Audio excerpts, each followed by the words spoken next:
విజయవాడ కాంగ్రెస్ అధ్యక్షులు చంద్రగిరి శ్రీనివాస్ గౌడ్ ఆధ్వర్యంలో జై బాపు జై భీమ్ జై సంవిధాన్ జరిగింది। ఈ కార్యక్రమంలో భాగంగా కాంగ్రెస్ శ్రేణులు పాదయాత్ర నిర్వహించాయి। 15 నెలలుగా కాంగ్రెస్ పార్టీ రాష్ట్రంలో అమలు చేసిన సంక్షేమ పథకాలను ప్రజలకు వివరిస్తూ పాదయాత్ర కొనసాగించారు।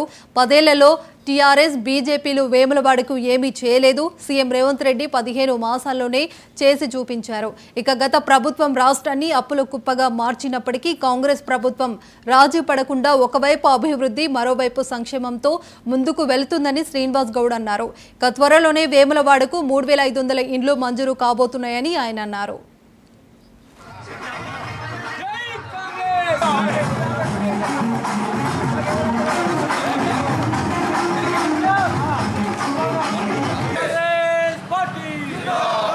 రాజ్యాంగాన్ని పరిరక్షించుకోవాల్సిన అవసరం మరి ప్రతి ఒక్క పౌరుడిపైన ఉంది।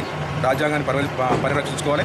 అదేవిధంగా గౌరవనీయులు సీఎం రేవంత్ రెడ్డి గారు, అదేవిధంగా మన నియోజకవర్గ ముద్దుబిడ్డ ఆశీర్ణ గారు మరి ఎన్నో సంక్షేమ పథకాలు ప్రతి ఒక్కరికి అందేలా కృషి చేస్తూ ఉన్నారు। ముందు ఇంకా రాని వారికి కూడా ప్రతి ఒక్క పథకం అందే విధంగా చేస్తామని మరి ప్రజలందరూ కూడా కాంగ్రెస్ వెంట ఉండి కాంగ్రెస్ అభ్యర్థులను భారీ మేరతో గెలిపించి ఆశీర్ణకు వెన్నుదండుగా ఉండాలని మరొకసారి కోరుకుంటూ ఇక్కడికి వచ్చేసినటువంటి పెద్దలు గౌరవనీయులు మన టౌన్ ప్రెసిడెంట్ సీరణ గారు, వైస్ చైర్మన్ రాకేష్ గారికి, మిగతా పెద్ద సీనియర్ నాయకులందరూ కూడా పేరున ఉదయపూర్వక నమస్కారం। జై కాంగ్రెస్। టీఆర్ఎస్ నాయకులు అంటున్నారు ఇది చేస్తలేరు అది చేస్తలేరు, హామీలన్నీ తుంగల దొక్కిళ్ళు అంటున్నారు। మరి 10 సంవత్సరాల నుంచి మీ ఎన్ని పథకాలు ఇచ్చిళ్ళు? మరి గుడిముందడికి చర్చకు రమ్మని మేము ఛాలెంజ్ చేసినాం, ఒక 4-5 సార్లు ఇదే సిటీ కేబుల్ ద్వారా ఛాలెంజ్ చేసినప్పటికీ ఒక్క నాయకుడు ముందరికి రాలేదు। ఇప్పుడు సైలెంట్ అయిపోయింది వాతావరణం।